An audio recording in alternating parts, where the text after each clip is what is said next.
জানিয়ে দিব এই মুহূর্তে আমাদের হাতে এসেছে গুরুত্বপূর্ণ আপডেট সংবাদের শিরোনাম। শুরুতেই থাকছে দ্রুতই দেশে ফিরবেন তারেক রহমান, বলছে বিএনপি নেতা সালাউদ্দিন। এদিকে ডক্টর ইউনূসের পদত্যাগের দাবি গণতান্ত্রিক বাম ঐক্যের। আরও থাকছে রাজধানীতে আওয়ামী লীগের 6 নেতাকর্মী গ্রেপ্তার। এদিকে সংসদ ভবন এলাকায় আওয়ামী লীগের মিছিল, ছাত্রলীগ নেতা আটক। সব শেষে জানিয়ে দিব তারেক রহমান ফিরলেই ভোটের কাজ অর্ধেক শেষ। এতক্ষণ শুনছিলেন হাতে থাকা আপডেট সংবাদের শিরোনাম, এবারে বিস্তারিত। তবে তার আগে অনুরোধ রইল ভিডিওটিতে একটি লাইক এবং কমেন্ট করে জানিয়ে দিন ভিডিও সম্পর্কে আপনার মূল্যবান মতামত। আরও জানিয়ে দিন ভিডিওটি কোথা থেকে দেখছেন বা কোন জেলা থেকে দেখছেন। দ্রুতই দেশে ফিরবেন তারেক রহমান, বলছে বিএনপি নেতা সালাউদ্দিন। বিএনপির ভারপ্রাপ্ত চেয়ারম্যান তারেক রহমান দ্রুতই দেশে ফিরবেন বলে জানিয়েছেন দলের স্থায়ী কমিটির সদস্য সালাউদ্দিন আহমেদ। রবিবার বিকেলে রাজধানী কাকরাইল ডিপ্লোমা ইঞ্জিনিয়ারিং ইনস্টিটিউট হলে জাতীয়তাবাদী আয়কর আইনজীবী ফোরামের আলোচনা সভায় কথা বলেন তিনি।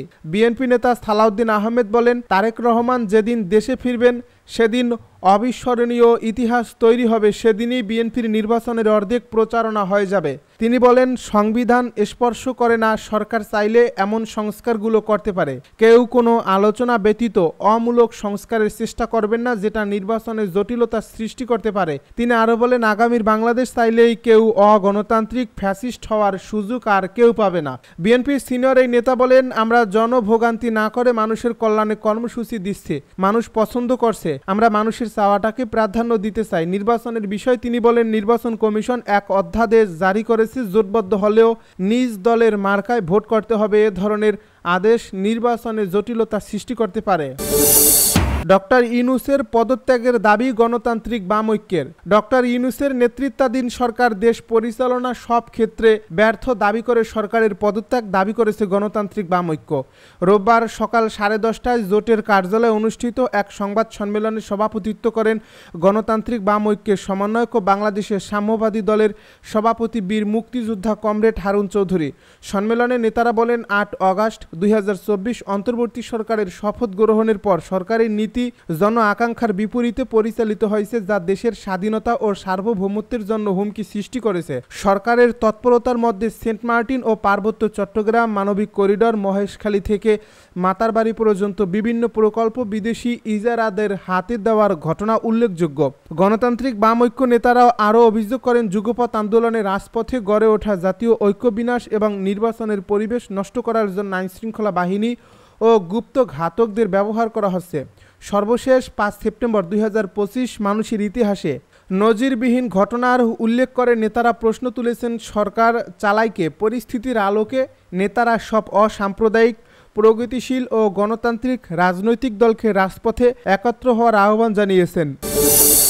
রাজধানীতে আওয়ামী লীগের 6 নেতাকর্মী গ্রেপ্তার। কার্যক্রম নিষিদ্ধ আওয়ামী লীগের অঙ্গ সংগঠনের 6 নেতাকর্মীকে গ্রেপ্তার করেছে পুলিশ। রাজধানীতে আইনশৃঙ্খলা বিনষ্টের মাধ্যমে দেশকে অস্থিতিশীল করার চেষ্টার অভিযোগে তাদের গ্রেপ্তার করা হয়। রোববার ঢাকা মহানগর পুলিশের পক্ষ থেকে পাঠানো এক সংবাদ বিজ্ঞপ্তিতে এই তথ্য জানানো হয়েছে। তারা হলেন ঢাকা জেলার দোহারা থানা ছাত্রলীগের সভাপতি শাকিল আহমেদ, খিলগাঁও থানা 3 নম্বর ওয়ার্ড যুবলীগের প্রচার সম্পাদক জসিম খান। খিলগাঁও থানা সূত্রে জানা যায়, শনিবার রাতে পুলিশ বিভিন্ন স্থানে অভিযান চালিয়ে তাদেরকে গ্রেপ্তার করে। রাত 10:30টার দিকে নন্দীপাড়া বটতলা এলাকা থেকে জসিম ও শামিউলকে এবং রাত 12:15টার দিকে দক্ষিণ বনশ্বরী এলাকা থেকে শাকিল আহমেদকে গ্রেপ্তার করা হয়। অপরদিকে শনিবার দিবাগত রাত 12:15টার দিকে খিলগাঁও সি ব্লক এলাকা থেকে আহসান হাবিব ও আমিনুল ইসলাম লিটনকে এবং রাত 1:30টার দিকে খিলগাঁও তিলপাড়া থেকে আমিনুল ইসলাম রিফাতকে গ্রেপ্তার করা হয়। সংসদ ভবন এলাকায় আওয়ামী লীগের মিছিল, ছাত্রলীগ নেতা আটক। কার্যক্রম নিষিদ্ধ আওয়ামী লীগের নেতাকর্মীরা একদিনের ব্যবধানে আবারও মিছিল বের করেছেন রাজধানীর সংসদ ভবন এলাকায়। এই ঘটনায় একজনকে আটক করেছে পুলিশ। রোববার বেলা 1:45টার দিকে সংসদ ভবন এলাকা থেকে তাকে আটক করা হয়। আটক ওই ব্যক্তির নাম সিরাজুল ইসলাম। তিনি নিষিদ্ধ ছাত্রলীগের সাবেক নেতা বলে জানিয়েছে পুলিশ। এই মিছিলটি বিজয় সরণি মেট্রো রেল স্টেশনের নিচ থেকে সংসদ ভবনের রাস্তা ধরে খামারবাড়ি গিয়ে শেষ হয় বলে জানা গেছে। আওয়ামী লীগের মিছিলের বিষয়ে জানতে চাইলে তেজগাঁও থানার ওসি মোবারক হোসেন বলেন, দুপুর 1:45টার দিকে আওয়ামী লীগের একদল নেতাকর্মী বিজয় সরণি মেট্রো রেল স্টেশনের পাশ থেকে মিছিল করে খামারবাড়ির দিকে চলে যায়। তাৎক্ষণিকভাবে পুলিশ খবর পেয়ে মাদারীপুরের শিবচরের বাসিন্দা ছাত্রলীগের সাবেক নেতা সিরাজুল ইসলামকে ব্যানার সহ আটক করছে।